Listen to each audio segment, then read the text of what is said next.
Hi, and welcome back to Katie's Corner in Space and our Season 3 finale installment of Lower Decks Standout Scenes.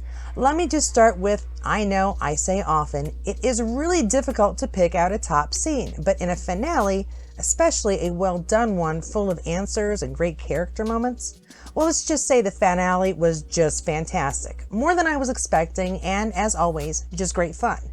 First off, let me get the summary out of the way. The entire California class is in danger of being shelved thanks to Buenamigo's egotistical idea he's built the perfect drone. Of course, he's proven wrong in a fair race in which his ship skips a step, but the Admiral has his ship, the Alito, turn on the Cerritos. Rutherford discovers the Admiral's truth and his own past. Boimler's talent for mimicking the crew starts out hurting Shax, but inspires our purple-haired hero to stand up for the oversized teddy bear and make his dreams come true, while Tendi puts her officer training to use, covering all bases. Her proficiency was the one step Freeman builds her argument against the Texas-class ships upon. As for Mariner, well, once she finds out the trouble her old crew is in, without a thought, she convinces Aberdeen to take her back so they can lend a hand, or as many hands as she can find in California. Every California class in existence. Together, the fleet of Cali-class ships puts the rogue AI down, and the Admiral loses his dream of standing out as his Admiral by completely changing Starfleet, including the part where beings go out and explore. Yeah, I had to make this one short because I have so much to say about the scenes this week. And I really wanted to start with Shax, because this season was filled with little moments for much of the supporting characters where we got to learn a bit more about them. But I think this season, Shax had the most fun. He had a romantic life we learned about, got to see old war buddies, and even gained a new baby bear in the end. I really got a kick out of him this season, and the many layers of Shax revealed over the last 10 episodes. Next up are those very official meetings of the minds taking place at Starfleet Command. This hearing-style congregation had Freeman on the ropes as Buenamigo touts the many virtues of exploring space without having to actually, explore space, ignoring the reason Starfleet exists in the first place. And I loved Freeman's fly-by-the-seat-of-her-pants response to challenge him to a mission off.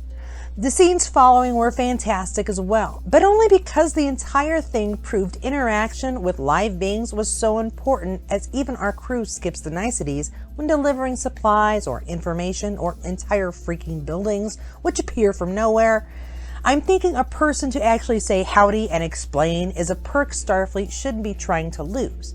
I mean, do you like the automated telephone helpline or the ones with people answering? Now, when it comes to our Lower Decks crew, this episode was not all about them.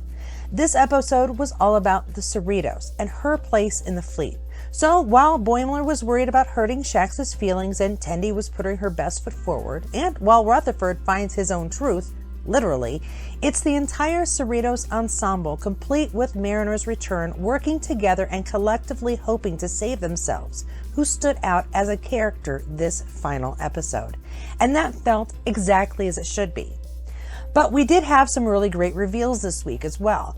Rutherford finally uncovering the truth of his implants and missing memory. We find out the officer in shadow was none other than a slightly younger Buenamigo attempting to complete a secret project Rutherford's earlier self was pivotal in creating.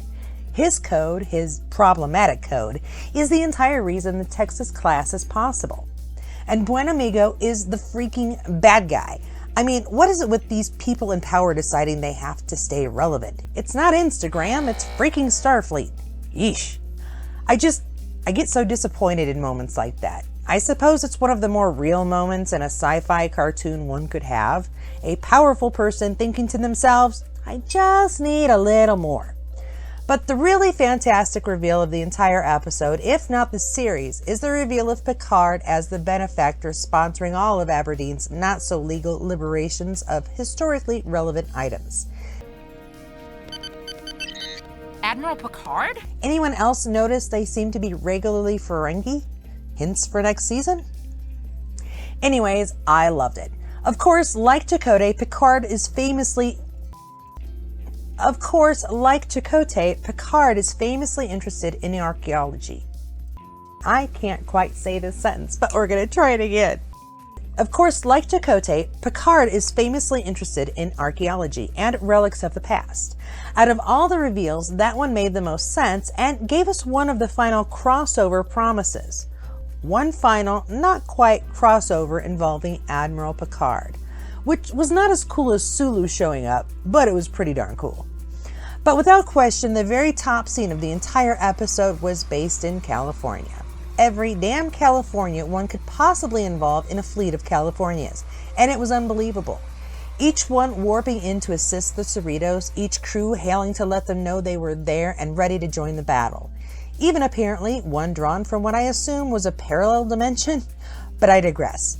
Mariner showing up and bringing every scrap of help she could call was just amazing, and the ending this season needed to be great.